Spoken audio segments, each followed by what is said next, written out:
Pues hoy vamos a hablar de las primeras culturas de China, que principalmente se desarrollaron antes de la invención de la escritura en hueso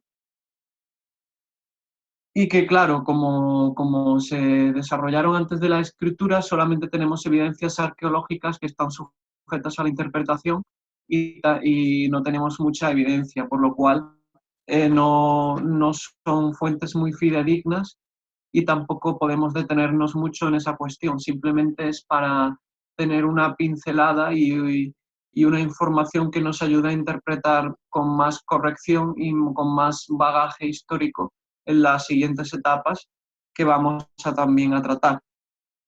Bien, posteriormente a estas culturas que nacen, que son primigenias, surgen las primeras dinastías, siendo la primera dinastía la dinastía Xia, que es una dinastía que puede ser más mitológica que real, por el hecho de que todavía no existía la escritura. Luego tenemos la dinastía Shang, que podemos traducir como pues comercio, por ejemplo, se puede traducir como comercio en el chino actual, que tiene una duración muy larga. Y luego surge la dinastía Zhou. Todo esto son dinastías preimperiales, porque la dinastía imperial fue la más tardía con el primer emperador chino, Qin Shi Huang. Pues esto es un poco lo que vamos a hablar en el día de hoy, en el seminario de hoy. Bien, se puede decir que la cultura china nació en el año 8000 a.C. en la zona del Valle del Río Amarillo.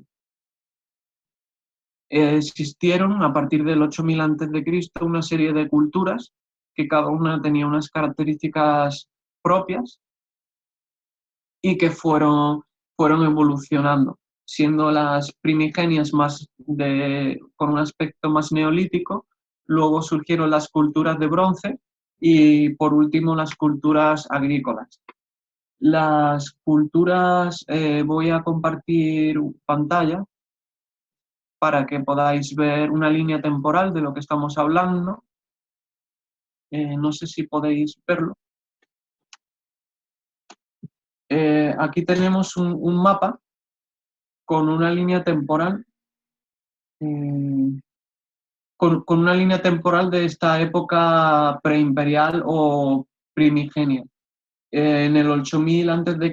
empiezan las culturas de la zona del Valle del Río Amarillo, que es la primigenia de China. 1000 años más tarde surgen las primeras culturas de Peidikang y Fujian, hasta el 5000 antes de Cristo.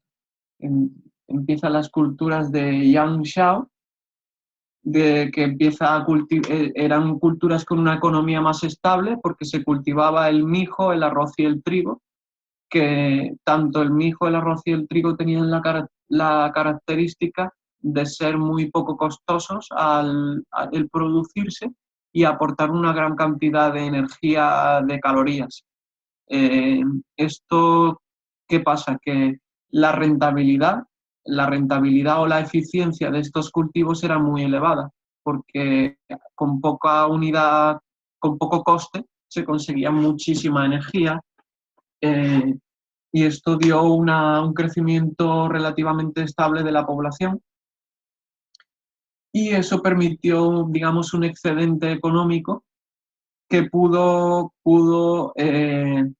desarrollar con más fundamento la cerámica, el horno alfarero, que se desarrolló en la siguiente cultura, en la cultura de Longshan, a partir del 3000 a.C., que era una actividad principalmente manufacturera y agrícola. Como ya hemos dicho, se desarrolló el horno alfarero que permitió el desarrollo de la cerámica. Y existen yacimientos que prueban.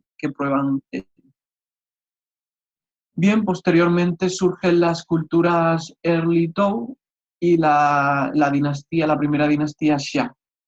La característica principal de las culturas de Early Tao es que, bueno, las primeras estimaciones de la población en China surgen a partir de este momento. Se cree que la población era entre 18.000 y 30.000 habitantes, es decir, la población de aquel momento puede ser la de ahora de un cantón de Suiza, para que nos hagamos una idea. Bien, en este momento no existía la escritura tampoco, por lo cual las fuentes no son muy fidedignas, pero sí que existía hallazgos arqueológicos donde se descubrieron tumbas antiguas y todo tipo de instrumentos de bronce, porque la cultura de Erlitou era metálica y se desarrollaron los primeros herramientas de bronce. Bien, posteriormente a la dinastía Xia, que no vamos a detenernos en ello, porque fue una dinastía, lo vemos aquí, que la cultura que más duración tuvo fue del 7000 a.C. al 5000 a.C., que fue las culturas de Peili, Qian y Xishan. Pero la cultura de Erlitou tuvo una duración relativamente reducida. Y bien, pues no nos vamos a detener mucho en ello.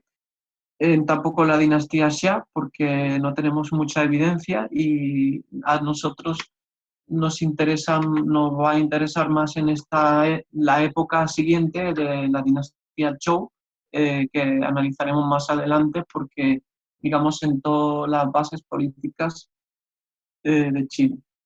Bien, pues digamos la primera dinastía con fuentes escritas es la dinastía Shang, aunque fueron fuentes escritas muy primigenias, porque se desarrollaron en la escritura de hueso, en la llamada escritura de hueso, que fue donde se desarrollaron los primeros caracteres. Bien, y tuvo una duración entre, entre el 1000, para no equivocarme, yo diría entre el 1700 a.C. hasta el 1100 a.C. En torno a 6 siglos tuvo de duración. Fue una dinastía muy larga. Bueno, supongo que la duración es también muy elevada porque al existir poca evidencia histórica, seguramente muchas, digamos, dinastías o reyes diferentes que existían en esta época se engloban bajo un mismo nombre. Supongo que por eso también tiene mayor duración cuanto más atrás nos vayamos en el tiempo. Bien, existe también evidencia arqueológica, el descubrimiento de 11 tumbas pertenecientes a la dinastía Shang. Y también la economía fue eminentemente agrícola y la fuerza laboral fue dependiente. Existía un grupo de trabajadores que dependían de digamos, un propietario para el que trabajaban. Bien, pero la economía era relativamente excedentaria. Eso quiere decir que la producción era mayor que el consumo y eso permitía un ahorro. Y este ahorro permitía la creación de nuevas actividades económicas. Es lo que en economía se conoce como la creación de capital. El capital no es más que la acumulación de tiempo. Cuando tú vas dedicando tu tiempo al trabajo y parte de tu trabajo lo ahorras, ese ahorro representa una parte de tu tiempo que se ha ahorrado. Bien, pues ese excedente económico, ese capital, se podía invertir en la creación de manufacturas. Es decir, un campesino había producido mucho, tenía mucho excedente y pues tenía suficiente comida como para vivir durante mucho tiempo sin trabajar, y ese tiempo de más que tenía ocioso lo podía dedicar a crear, por ejemplo, jarrones. Y entonces surge la creación de manufacturas, las primeras manufacturas.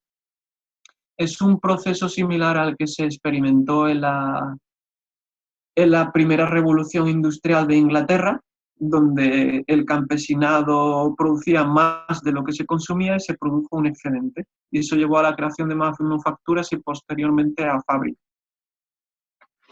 Bien, Eh, a partir del 1122 a.C. se puede situar la segunda dinastía con evidencia escrita, o la tercera dinastía en total, donde surge digamos, las fuentes políticas de China y las fuentes filosóficas de China, que en nuestro instituto se han tratado con detenimiento, especialmente la parte taoísta. Bien, la fuerza laboral fue dependiente también, tanto en la dinastía Shang como en la dinastía Zhou. Se utilizaba el bronce y la seda para la élite, y también seguía existiendo ese excedente agricultural que permitía la existencia de industrias manufactureras y centros urbanos. Bien, vale, pues esta dinastía, la dinastía Zhou, podemos dividirla en dos periodos: en la dinastía Zhou occidental y en la dinastía Zhou oriental. La primera tuvo una duración de 350 años aproximadamente, casi 4 siglos, entre el 1100 a.C. hasta el 800 a.C. Fue una economía, ya pasó a ser más artística, fue también eminentemente agrícola, como hemos dicho, pero fue eminentemente, también fue artística, surgieron las primeras artes. Estamos hablando de la dinastía occidental, la primera división de la dinastía Zhou, y se caracterizó por ser un estado muy poderoso, digamos relativamente poderoso, donde todavía no existía un reparto de la tierra muy bien definido.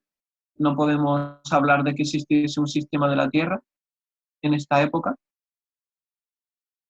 pero en la siguiente época, en la dinastía Zhou oriental, el Estado, la fuerza del Estado fue mucho más reducida, y ahora veremos por qué.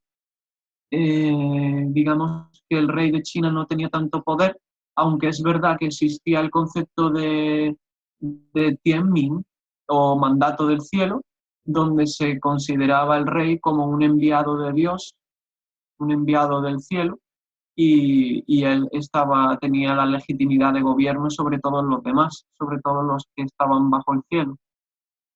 Bien, pero este mandato del cielo no era, en realidad en la etapa de Zhou oriental, era una cosa más, digamos,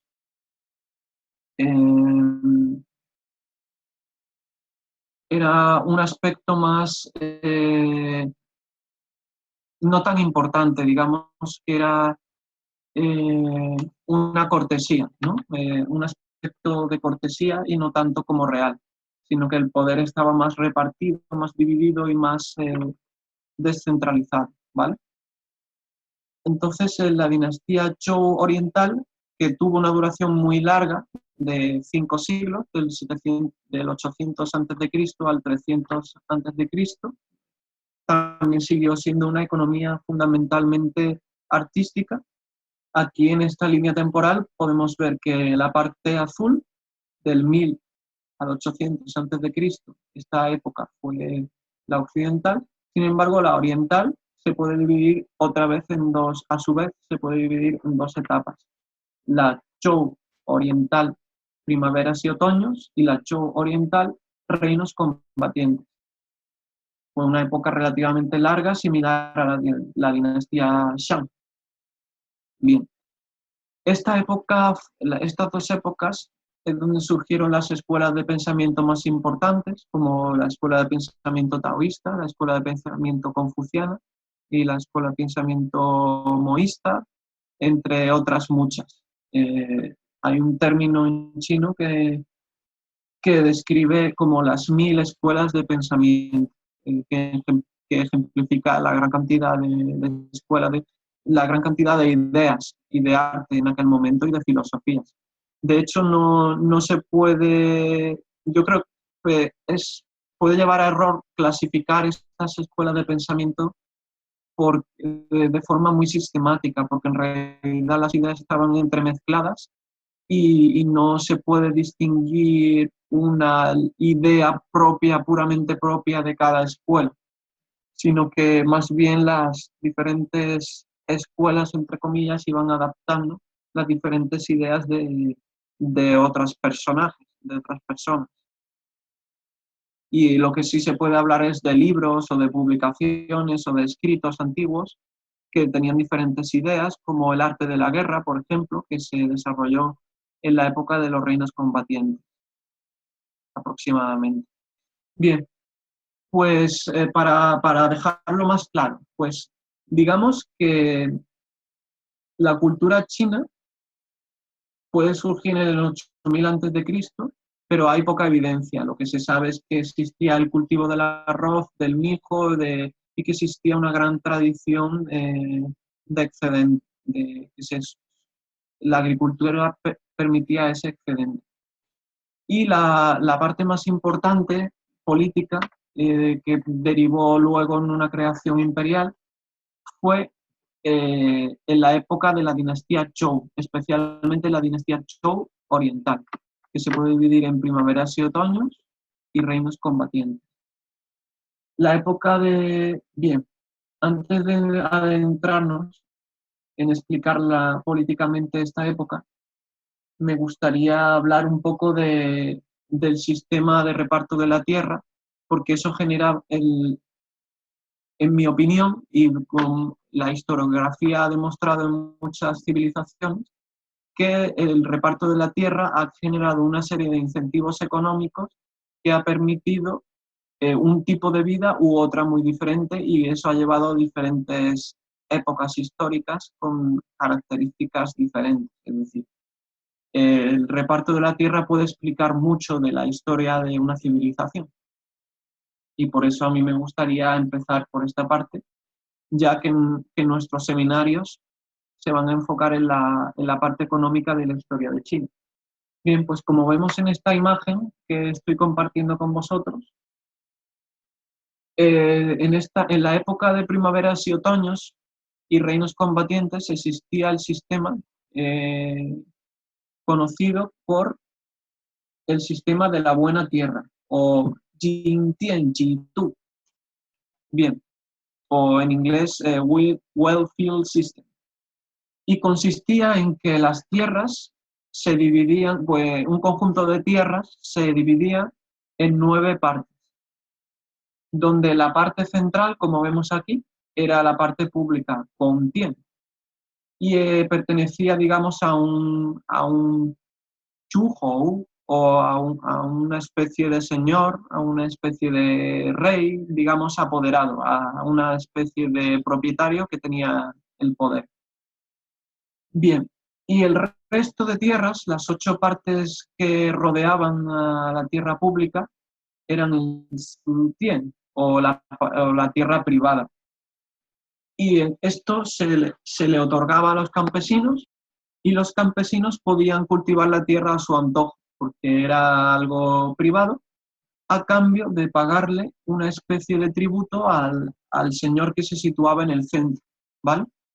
Y ese tributo podía consistir en parte de la producción. Y entonces esto que provocó, provocó que existiesen incentivos a incrementar mucho la producción agrícola, porque existía la propiedad privada, entre comillas, existían, digamos, parte de lo que tú producías era para ti, por lo cual tú podías autogestionarte, y aparte también esa gran producción, una parte iba a los señores que se situaban en el centro de esta tierra, y iban incrementando cada vez más su poder y su influencia política. Y esto con el tiempo, porque por ejemplo, la época de primaveras y otoños duró en torno a 300 años, pues esta gran cantidad de tiempo esta gran cantidad de tiempo dio lugar a una evolución y a una caída sostenida del poder y de la influencia del rey, digamos, de Tianxia, el rey de China, que era más bien simbólico, y el poder económico y por tanto político de los señores o de los Zhuhou era cada vez mayor. Bien, esto en un principio tuvo un aspecto positivo para la libertad. Todos los libertarios, en cuanto estudien esta época, deben darse cuenta de que esto tuvo un resultado muy positivo para la libertad económica, la competencia, la producción, el crecimiento económico. ¿Por qué? Porque el territorio estaba dividido, por lo tanto no había un poder centralizado, sino que estaba descentralizado, como podemos asimilarlo ahora al Bitcoin, ¿no? Que el Bitcoin no tiene un poder central. Entonces, si existía un abuso de poder por parte de un rey, la gente, los campesinos iban a emigrar rápidamente a otro territorio. Y esto provocaba incentivos positivos para que el rey tratase muy bien a sus campesinos y no los explotara. ¿Vale? Esto a su vez provocó, uniéndolo al excedente que existía, provocó un aumento del ocio y del tiempo libre de la gente, lo mismo que ocurrió en Grecia. La filosofía se desarrolló en Grecia principalmente por el excedente económico que permitió un aumento del ocio y del tiempo libre de la población que podía dedicarse a cuestiones de pensamiento. Pues determinadas personas en esta época también les ocurrió lo mismo, tenían un excedente económico y un mayor tiempo libre, y esto le permitió pues desarrollar ideas, y junto con la libertad política y económica del momento generó una gran cantidad de ideas y de arte en esta civilización, que terminó provocando la existencia de un mercado, digamos, político-intelectual, donde los intelectuales, que era una parte muy importante con mucha influencia, el intelectual o el shui, pues competían entre sí por ganarse los favores del gobernante o los favores de cualquier gobernante. Y pues si, por ejemplo, no les iba bien en un estado, pues rápidamente iban a otro estado.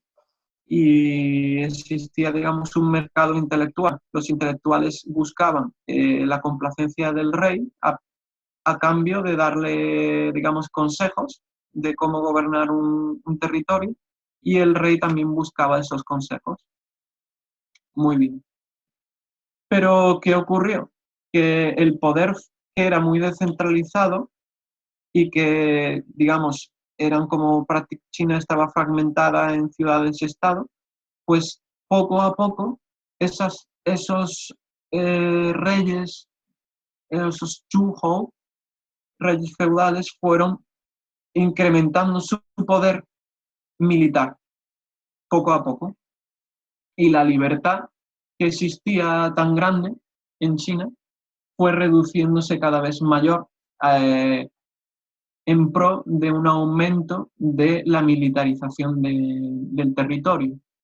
Y entonces es cuando surgen los reinos combatientes, o Changguo Shu, Shu, Shu. ¿Y qué pasó en esta época? Esta época fue en torno a 225 años, y se abandonó económicamente, se abandonó parte de la actividad de bronce y aumentó la actividad de hierro. Los trabajos en la industria del hierro fue mayor que antes. Se usaron herramientas de acero que revolucionaron la agricultura y provocaron un aumento de la población. Pero claro, estas herramientas de acero también aumentaron la militarización del Estado, que derivó en mayores guerras, guerras más sangrientas, mayor poder centralizado. Bien, el comercio era todavía relativamente relevante en la primera parte de los reinos combatientes, pero poco a poco los estados fueron luchando entre sí, guerreando.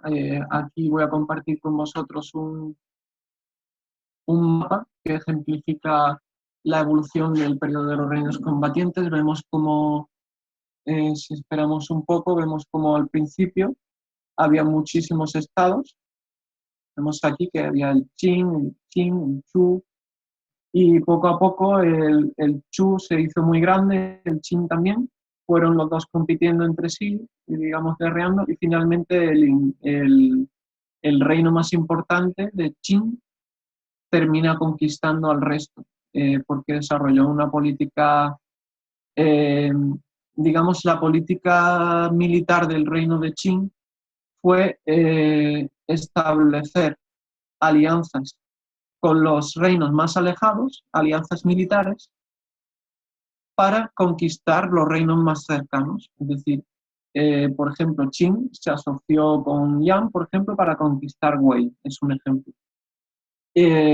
Cuando una vez que Qin conquistó Wei, pues se asociaba con otros, así poco a poco hasta que solamente quedaban muy pocos estados y Qin ya consiguió conquistarlo. Fue una política militar relativamente inteligente y esto derivó en un estado muy fuerte, muy poderoso y que terminó eliminando por completo el mundo de libertad tan profundo que existía la reina en la época de los reinos de las primaveras y otoños. Este periodo podemos discutirlo en próximos seminarios con más detalle, ya que el objetivo de este primer seminario simplemente era pues una introducción a la época preimperial de China. Pero digamos que sentó las bases políticas la época del Zhou oriental, porque fue una época con mucho florecimiento cultural, que tuvo una duración de en torno a 5 siglos, 500 años, y que esos 500 años tienen un peso histórico muy importante, muy por encima, aunque el imperio de Qin intentase eliminar toda influencia cultural y producir una quema de textos, ese pozo cultural de 500 años es muy importante y se termina revirtiendo en algún momento, porque como se suele decir, el pasado siempre vuelve. Y bueno, esto es todo por el momento. Si me gustaría discutir los conceptos que he tratado con vosotros y si tenéis alguna pregunta, estoy encantado de tratarla con vosotros. Muy bien, muchas gracias, Antonio.